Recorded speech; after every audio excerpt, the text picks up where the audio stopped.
El tema que vamos a tratar ahora es acerca de la disciplina en la iglesia local. ¿Qué debemos de hacer nosotros cuando un miembro no se comporte como un cristiano, como un hijo de Dios? Muchos pueden tener muchas opiniones acerca de eso, pero algo que entendemos bíblicamente, que la iglesia como un conjunto, como una familia, como miembros, practicamos la disciplina en la iglesia. Ahora, cuando hablamos de la disciplina, principalmente lo que queremos hablar es la restauración de la persona, a la familia. Pero hay ocasiones cuando tenemos que aplicar una disciplina. Pero ¿cuál es el propósito de la disciplina? Y vamos a ver aquí rápidamente. Primeramente es para exponer al pecado en la persona. Sabemos que el pecado le gusta esconderse, ¿no? Entonces, una parte de ese tiene que ver con exponer ese pecado. Luego es para advertir a la iglesia y también a esa persona en cuanto a su pecado, en cuanto al camino en que está llevando en ese momento.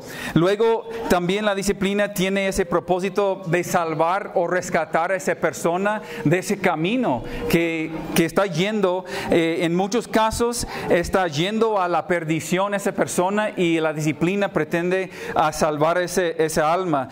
Luego es para proteger también, como nosotros sabemos, como un cáncer se extiende en el cuerpo, de la misma manera en la iglesia, una persona que anda con un pecado, ese pecado puede extenderse a todo el cuerpo, y nosotros tenemos esa responsabilidad de proteger a los demás, a las demás ovejas. Y luego es para mostrar el testimonio de Cristo. Debemos de mostrar ese testimonio no solamente aquí en la iglesia, pero también a los que están afuera, de que Dios toma en serio la santidad de su iglesia. Pero todo eso, hermanos, tiene como propósito amar a esa persona, pues amar a la iglesia y amar a Jesucristo a través de esa disciplina. Y vuelvo a repetir, principalmente queremos ver la restauración de esa persona. Ese es el punto principal. Pero tenemos que entender entonces cuándo debería ejercer la disciplina, porque vamos a ver algunos pasos, y la disciplina es el último paso.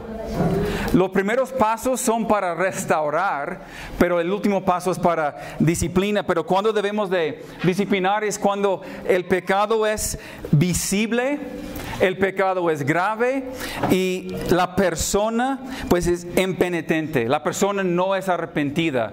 Ese pecado es algo visible, es algo al nivel de la congregación a lo mejor, o es visible en la familia, o es visible a otros hermanos o a otras personas, o es un pecado grave o escandaloso en ese sentido. Vamos a estar en Mateo 18. Todos pues sabemos ese pasaje. Mateo 18. Aquí vemos vemos los 4 pasos aquí. Rápidamente nada más los voy a mencionar. Mateo 18, versículo 15. Por tanto, si tu hermano peca contra ti, ve y repréndele, estando tú y él solos. Si te oyere, has ganado a tu hermano. Ese es el primer paso, hermanos, y es un paso de restauración. Ese es un paso donde si tu hermano peca contra ti, la única responsabilidad que tienes tú es ir con él. Ir con esa persona. Es lo único que tú puedes hacer como cristiano. Si no vas a pasar por alto la ofensa, no tienes opción de ir con otro hermano, de platicar con otra persona. La única cosa que tú puedes hacer como cristiano es ir y hablar con esa persona personalmente.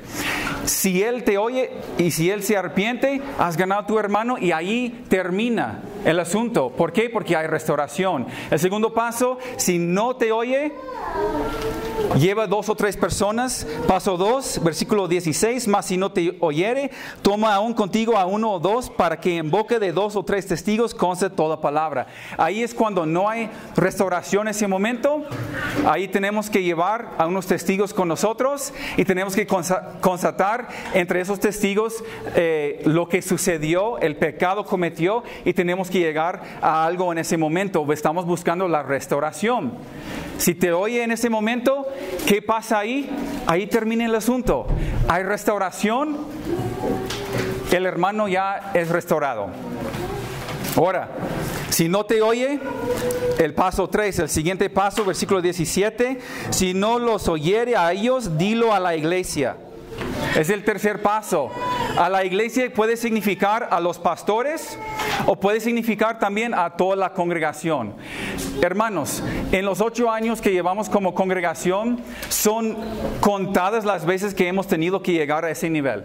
¿Por qué? Porque 99% de los pecados se restauran en los primeros 2 pasos y no hay nada de disciplina. ¿Por qué? Porque podemos restaurar el asunto en el momento o con 2 o 3 testigos. Entonces, la mayoría de ustedes ni siquiera saben de todos los pecados y todas las ofensas y todas las cosas que nosotros como pastores hemos enfrentado. ¿Por qué? Porque no llega al nivel de la iglesia. Entonces, cuando algo llega a ese nivel de la iglesia, es algo grave, es algo visible y es algo urgente, es algo impenitente en ese momento. Por eso llega a ese punto al nivel de la iglesia.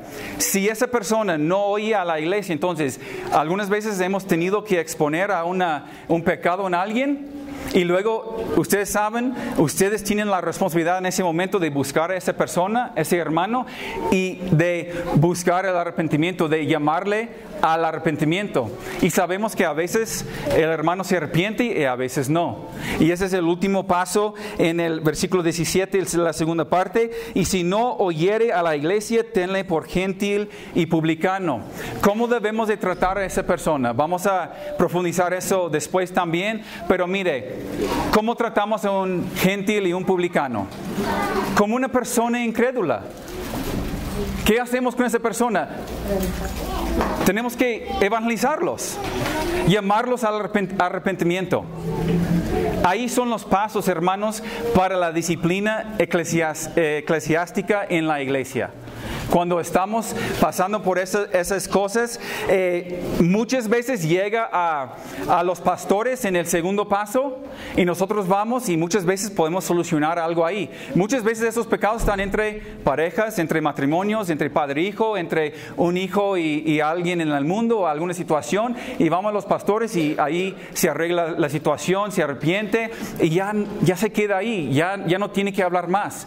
Pero hay otros momentos cuando llega a un nivel más grande, porque es un pecado más grave y debemos de llegar a la iglesia, y a veces tenemos que expulsar incluso a una persona. Ahora, a veces este proceso es a través de meses y años, y a veces este proceso es de un día para otro.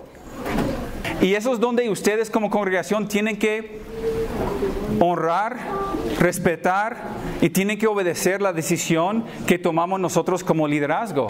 Tienen que respetar esa decisión y entender que nosotros tenemos mucho más conocimiento que tienen ustedes de las situaciones que están pasando en la congregación. Ahora, este es el proceso bíblico, lo que estamos viendo. Vamos a estar ampliando más eso, pero quiero seguir.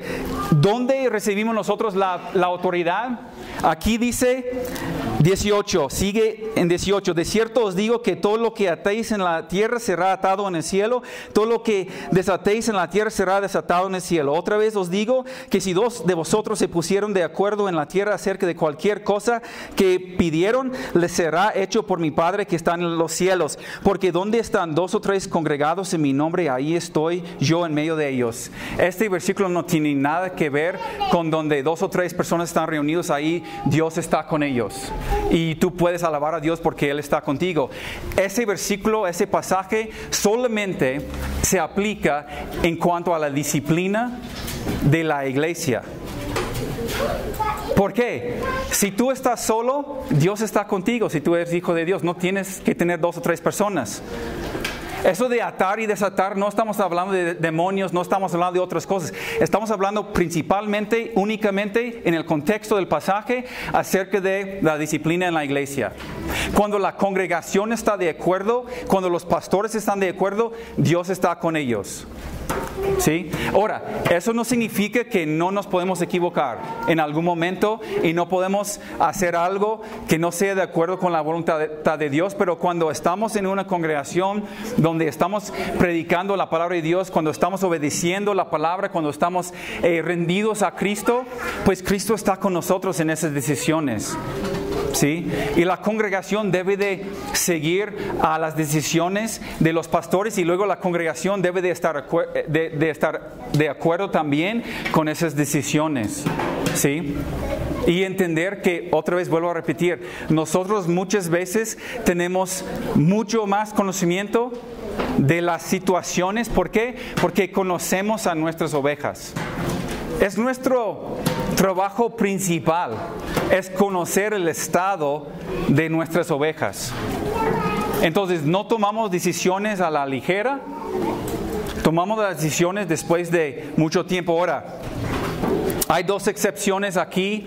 Hay dos excepciones en ese sentido cuando no vamos a pasar este proceso, o cuando no es necesario pasar este proceso necesariamente. Aquí vemos el primero en Tito 3:10, nos da aquí unas palabras. Vamos a leer 10 y 11. Al hombre que cause divisiones después de una y otra amonestación, deséchalo, sabiendo que el tal se ha pervertido y peca y está condenado por su propio juicio. Una persona que cause divisiones, la palabra nos da una cláusula, una excepción. Esa persona divisiva, vamos a pasar por los pasos de Mateo 18, pero después de amonestarlo 1 o 2 veces, si esa persona sigue en su pecado, dice Pablo aquí, deséchalo. ¿Por qué? Porque ya es condenado por su propia cuenta, por su propio fruto, por sus propios hechos, acciones. Ahí es donde no vamos a seguir estos pasos vez tras vez tras vez, aun si esa persona dice ser arrepentida. ¿Sí? Al menos que veamos nosotros un arrepentimiento genuino en esa persona que está causando divisiones vez tras vez tras vez. La segunda excepción en cuanto a eso también es en cuanto a las divisiones. En Romanos 16, 17 y 18 dice: mas os ruego, hermanos, que os fijéis en los que causen divisiones y tropiezos en contra de la doctrina de que vosotros habéis aprendido, y que os apartéis de ellos, porque tales personas no sirven a nuestro Señor Jesucristo, sino a sus propios vientres, y con suaves palabras y lisonjas engañan los corazones de los ingenuos. Aquí es otro, cuando hay división en la doctrina, cuando entra gente que quiere dividir o causar división doctrinal, nosotros como los pastores vamos a actuar inmediatamente. Ustedes como congregación van a respetar esas decisiones de liderazgo. ¿Por qué? Porque nosotros somos los que tenemos esa responsabilidad de proteger al rebaño de esos falsos maestros y esas falsas doctrinas. Y dice aquí que os apartéis de ellos. ¿Cómo puedes apartar de una persona si esa persona sigue en la congregación? ¿Que lo vamos a ignorar? No, él está hablando de quitarle de en medio de ustedes. ¿Sí? Esas son las dos excepciones: divisiones en la iglesia y divisiones por la doctrina. En ese sentido, son las dos excepciones donde nosotros como iglesia tenemos la responsabilidad de actuar en cuanto a eso. Ahora, cuando como iglesia empezamos a practicar la disciplina, a veces enfrentamos a situaciones complejas que no tienen precedentes en la congregación, en la Biblia. Vamos a ver situaciones donde la Biblia no nos da exactamente lo que debemos de hacer. Aún así, la preocupación principal de la iglesia debe ser proteger la reputación de Cristo. Esto lo logrará considerando cuidadosamente si puede o no puede seguir confirmando la confesión de fe de algún cuya vida tergiversa tan escandalosamente a Cristo. Proteger la reputación de Cristo, de Jesús, es de hecho la acción más amorosa hacia el pecador, la iglesia y las naciones. Hermanos, hacemos todo eso para proteger el santo nombre de Jesucristo. El santo nombre de Jesús es la prioridad sobre todo. La santidad de la iglesia es la prioridad. Y cuando esas personas no reflejen al nombre de Cristo, nosotros como pastores y como iglesia no podemos seguir confirmando la profesión de fe en esa persona. Muchas veces, y todos sabemos, esas personas salen y buscan otra congregación y empiezan a congregarse y siguen diciendo ser cristianos, pero jamás ha habido restauración, jamás ha habido arrepentimiento en ellos. No estoy hablando de todos, pero en muchos casos eso sucede. Porque esas personas realmente no han pedido perdón, no se han arrepentido de corazón. Es un arrepentimiento externo y siguen en sus mismos pecados y su misma vida, su estilo de vida, y van a seguir haciendo las mismas cosas en la siguiente congregación y la siguiente congregación y la siguiente congregación. Pero aquí no van a seguir haciendo eso dentro de Iglesia Bíblica Zacatecas, porque tomamos en serio la santidad del nombre de Cristo. Ahora, yo quiero terminar este estudio con una definición que hemos hecho nosotros, los pastores, hace 8 años cuando la iglesia se comenzó. Escribimos nosotros esa declaración acerca de qué es la iglesia. Cuando nosotros tomamos decisiones, cuando nosotros guiamos a la membresía, a la familia, a la iglesia, es basado en esos principios que ves en esa declaración que escribimos hace 8 años. ¿Qué es la iglesia? La definición de la iglesia. ¿Qué es lo que nos lleva a tomar las decisiones que tomamos y hacer lo que hacemos? La iglesia es un organismo vivo que consiste de discípulos genuinos de Jesucristo, un cuerpo donde el Espíritu Santo es el que imparte vida espiritual. Existe para adorar y exaltar al Dios vivo y verdadero, cumplir con la misión de nuestro Señor Jesucristo de predicar el Evangelio a toda criatura, bautizarlos, enseñarles y tener comunión unos a otros, dirigida por hombres líderes llamados por Dios a enseñar la doctrina sana, administrar la Santa Cena, practicar la disciplina bíblica y depender en la oración siempre para recibir dirección de Dios. Eso es la definición de una iglesia local. Eso es lo que nos lleva a hacer lo que hacemos, es lo que nos guía a nosotros, y cada uno de esos principios pues podemos encontrar en la palabra de Dios, que lo que vamos a hacer está basada en las Escrituras. Ahora, ¿somos perfectos como líderes? Como les hemos dicho muchas veces, no somos perfectos. Es posible que sí podemos equivocarnos, pero ese es el deseo de nuestro corazón. Es ser humildes y tomar decisiones para el bienestar de la congregación basado en estos principios que vemos aquí, que encontramos en las Escrituras. Hermanos, esa membresía sí importa. Ser parte de la congregación sí importa. Recibir el discipulado sí importa. Incluso recibir la disciplina sí importa. Todos nosotros hemos recibido disciplina en algún momento de nuestra vida, y como hijos, esa disciplina a veces viene de varias formas. Pero Dios tiene un propósito de usar esa disciplina dentro de la iglesia local para el bienestar de la familia. Amén. Amén.